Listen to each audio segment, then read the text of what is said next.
Hey guys, ఈరోజు మనం వడపావ్ చేసుకుందాం. కాకపోతే మన స్టైల్లో చేసుకుందాం. చాలా ఈజీగా అండ్ టేస్టీగా ఉంటుంది. మా అమ్మకైతే బాగా నచ్చింది. చూసారా, వంట అస్సలు రాని వాళ్ళు కూడా చేయొచ్చు. చాలా ఈజీ అండ్ టేస్టీ కుదురుతుంది. ఆలుని హాఫ్కి కట్ చేసి వాటర్లో వేయాలి. సాల్ట్ అండ్ పసుపు వేసి ఉడకబెట్టాలి కొంతసేపు. ఫాస్ట్గా అవ్వాలి అంటే మనం ఆ గ్యాప్లో ఆనియన్స్, మిర్చి కట్ చేసుకొని కరివేపాకు అండ్ కొత్తిమీర బాగా వాష్ చేసుకొని పక్కన పెట్టుకోవాలి. ఫాస్ట్గా చేసుకోవడం అంటే ఏముంది, టైం వేస్ట్ చేసుకోకుండా గ్యాప్ లేకుండా పని చేసేసేయాలి.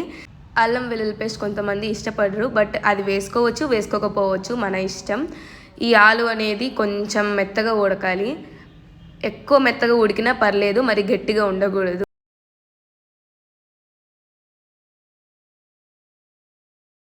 మనం ఆలు కర్రీ చేసుకుంటాం కదా, దానికన్నా మెత్తగా ఉడకాలి, అంతే దీనికి పాయింట్ అనమాట. చూసారా, ఇలాంటి కన్సిస్టెన్సీలో ఉడకాలి. దీన్ని అన్నిటికీ ఇప్పుడు పీల్ ఆఫ్ చేసుకుందాం. దాన్ని మనం వేడి మీద తీసే కన్నా ఆగినాక తీస్తే చాలా ఫాస్ట్గా వస్తుంది. మనం కష్టపడ్డమే పని లేదు. చూసారా, ఇది అసలు ఎంత క్వాంటిటీ ఆఫ్ ఆలు అయి ఉంటుందో కామెంట్ చేయండి. మీ అందరికి తెలిసిందే కదా, మా ఇంట్లో 30 మెంబర్స్ దాకా ఉంటారు. అసలు ఈ ఆలు ఒక్కొక్కరికి ఒక్కొక్కటైనా వస్తుందో లేదో వడాపావ్ చూడాలి.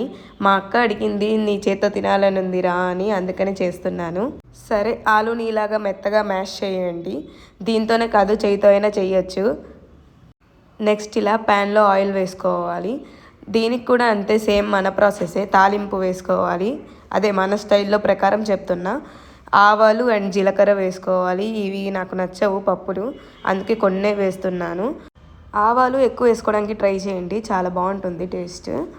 ఇలాగ బాగా కొంచెం ఫ్రై అయిన తర్వాత మనం కట్ చేసి పెట్టుకున్న మిర్చి దీంట్లో యాడ్ చేయండి. నేను ఇన్ని ఆలుకు కూడా మిర్చి 4-5 తీసుకుంటున్నాను, ఎందుకంటే చిల్లీ పౌడర్ యాడ్ చేద్దామని చెప్పి మిర్చి క్వాంటిటీ తగ్గించాను. ఇది కూడా బాగా ఫ్రై అవ్వాలి. అంటే మనం కర్రీలాగా చేయకూడదు కదా, వడపావ్ అంటే కొంచెం డిఫరెంట్ ఉండాలి కాబట్టి బాగా ఎక్కువగా ఫ్రై చేయాలి దీనికి, అప్పుడు లోపల క్రిస్పీగా వస్తుంది. నెక్స్ట్ ఇలాగా ఆనియన్స్ యాడ్ చేయాలి అండ్ కరివేపాకు. ఆనియన్స్ తొందరగా వేగాలంటే ఒక టిప్ చెప్తాను. మాకు తెలుసులేమ్మా ఇది అని కామెంట్ చేయకండి. సాల్ట్ వేస్తే కొంచెం బాగా తొందరగా ఫ్రై అవుతుందంట. నాకు ఈ మధ్య తెలిసింది కాబట్టి మీతో షేర్ చేసుకుంటున్నాను, నాలాంటి వాళ్ళ కోసం. ఆలు స్టఫ్లో ఆనియన్స్ బాగా క్రిస్పీగా గోల్డెన్ కలర్ ఫ్రై అవ్వాలి, అప్పుడు స్వీట్నెస్ రాదు. మనం పచ్చి పచ్చిగానే వేసేసామంటే స్వీట్గా వస్తుంది వడాపావ్, అదే ఇక్కడ మెయిన్ పాయింట్. కొంచెం దగ్గరలో ఉన్నప్పుడు అల్లం వెల్లుల్లి పేస్ట్ దీంట్లో యాడ్ చేసి ఫ్రై చేయాలి. హై ఫ్లేమ్ మీద పెట్టి ఫ్రై చేయాలి. ఇదనేది ఆప్షనల్, మసాలా ఫ్లేవర్ కోసం. మసాలా అంటే ఇష్టపడని వాళ్ళు దీన్ని ఖచ్చితంగా స్కిప్ చేయొచ్చు, ఇది ఆప్షనల్, ముందే చెప్తున్నా. కొంచెం లైట్గా వేసామంటే కొంచెం మసాలా ఫ్లేవర్ వస్తుంది. బాగా ఇది కూడా హై ఫ్లేమ్లో పెట్టి ఫ్రై చేశాక నెక్స్ట్ దీంట్లోకి మనం మ్యాష్ చేసి పెట్టుకున్న ఆలుని యాడ్ చేసి బాగా ఫ్రై చేయాలి. మనం ఆల్రెడీ కుక్ చేసి పెట్టుకున్నాం కాబట్టి పెద్ద ఫ్రై అవసరం లేదు. నెక్స్ట్ దీంట్లోకి గరం మసాలా యాడ్ చేస్తున్నా, కొంచెం లైట్గా. మసాలా ఎక్కువ నాకు కూడా ఇష్టం ఉండదు, అందుకే లైట్గా యాడ్ చేస్తున్నా. దీంట్లోకి extra chilli powder and salt. Oil తక్కువైతే ఆయిల్ కూడా యాడ్ చేసుకోవచ్చు. సగం అయిపోయింది గైస్ వడాపావ్, చాలా ఈజీ. మీరు కూడా ట్రై చేయండి, చాలా బాగా నచ్చుతుంది మీకు ఖచ్చితంగా. టేస్ట్ చూసాకైతే నాకు కొంచెం స్పైసీనెస్ తగ్గింది అనిపిస్తుంది, అందుకనే extra chilli powder and salt add చేసి ఫ్రై చేస్తున్నాను. నెక్స్ట్ ఇలాగా శనగపిండి అండ్ వాము యాడ్ చేసుకోవాలి. సేమ్ బజ్జీకి మనం కలుపుతున్నట్టే గైస్ పిండి. శనగపిండిలో ఇలాగ ఇంత వాము వేసుకొని సాల్ట్, ఉప్పు అండ్ పసుపు వేసుకొని బాగా మిక్స్ చేసుకోవాలి. లైట్గా పసుపు, మరీ ఎక్కువ పసుపు వేసినా బాగోదు. వేసుకొని వాటర్ వేసుకొని బాగా మిక్స్ చేసుకోవాలి. సేమ్ బజ్జీకి మనం ఎంత కన్సిస్టెన్సీతో కలుపుతామో సేమ్ అలానే దీనికి కూడా కలపాలి.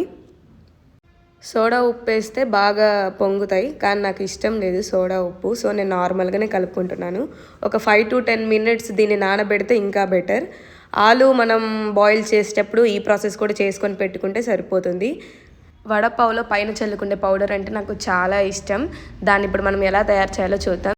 ఏం లేదు, చాలా సింపుల్. అది కూడా మనం ఇందాక కలిపి పెట్టుకున్న పిండినే ఎక్స్ట్రా వాటర్ యాడ్ చేసి గ్లాస్లో ఇలాగ మిక్స్ చేయాలి.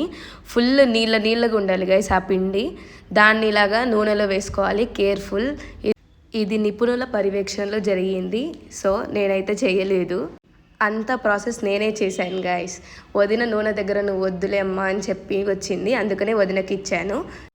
ఎక్స్ట్రా వాటర్ యాడ్ చేసి నూనెలో అలాగ చల్లడమే గైస్, ఏం లేదు. బూందీ కోసం చేస్తాం చూసారా, అదే ప్రాసెస్ గైస్. ఇక్కడ కూడా అంతే. వేసిన వెమ్మటే ఇలాగ స్టిక్ పెట్టకూడదు. కొంచెం బాగా వైట్ కలర్ ఫోమ్ లాగా వచ్చింది చూసారా, అదంతా పోవాలి. అప్పటి వరకు ఆగిన తర్వాత ఫ్రై చేసుకోవాలి. ఈ కలర్లో వచ్చే వరకు ఫ్రై చేయాలి, లైట్ గోల్డెన్ కలర్ వచ్చే వరకు. సేమ్ ఇలానే 2 to 3 టైమ్స్ చేసుకోండి ఇంత క్వాంటిటీ. అప్పుడు మనకి చాలా పౌడర్ అయితే వస్తుంది, టేస్ట్ చాలా బాగుంటుంది, ముందే చెప్తున్నా. తెల్లగడ్డ బాగా పెద్ద సైజ్వి తీసుకోండి. దాన్ని ఇలాగా జస్ట్ కింద కొట్టేసి వేసేసుకోవడమే. మనం మొత్తం ఓపెన్ చేసి వేయాల్సిన అవసరం లేదు. చూసారా, నేను ఇంత క్వాంటిటీ ఆఫ్ గార్లిక్ అయితే తీసుకున్నా. దీంట్లోకి మనం ఇందాక ఫ్రై చేసి పెట్టుకున్నవి చూసారా, అవి వేసేసేయండి.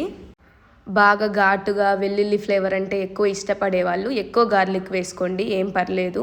నెక్స్ట్ ఇలాగ కారము ఉప్పు యాడ్ చేసుకోండి. బాగా స్పైసీగా చేసుకుంటే ఈ పౌడర్ చాలా బాగుంటుంది. జస్ట్ 1 టైం అట్టా తిప్పితే చాలు, తొందరగా అయిపోతుంది. లేదంటే పిండి పిండిగా అయిపోతుంది. జస్ట్ ఊరికే ఒక్కసారి అట్లా తిప్పాలంతే.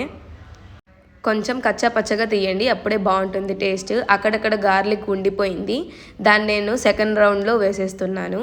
ఈ పౌడర్ మనకు రోటీస్లో అయినా రైస్లో అయినా చాలా బాగుంటుంది గైస్. చాలా సింపుల్ గైస్. ఒకసారి 2 సార్లు అంటే చాలు, ఎక్కువ అంటే మళ్ళీ మెత్తగా అయిపోతుంది.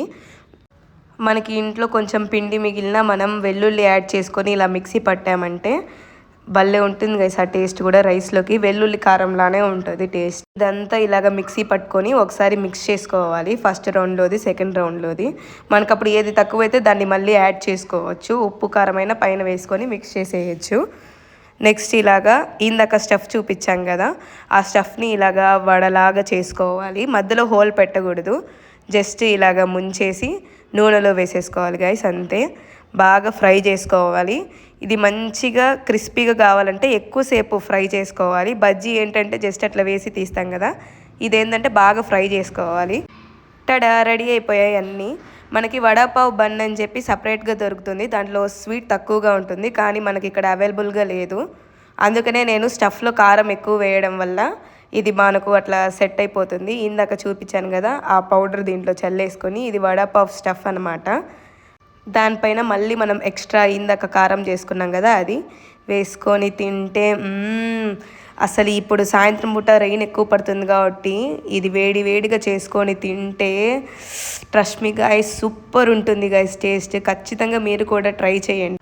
వెదర్ చల్లగా ఉంది కదా, వేడివేడిగా తినాలి వేడివేడిగా తినాలి అని చెప్పేసి తింటున్నాను.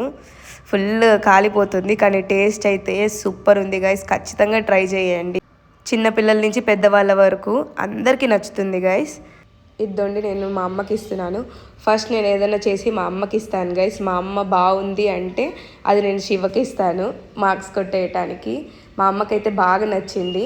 నెక్స్ట్ ఇక్కడ చూసారా, పిల్లలకు కూడా చాలా బాగా నచ్చింది. మీరు కూడా కామెంట్ చేసి చెప్పండి. Bye guys.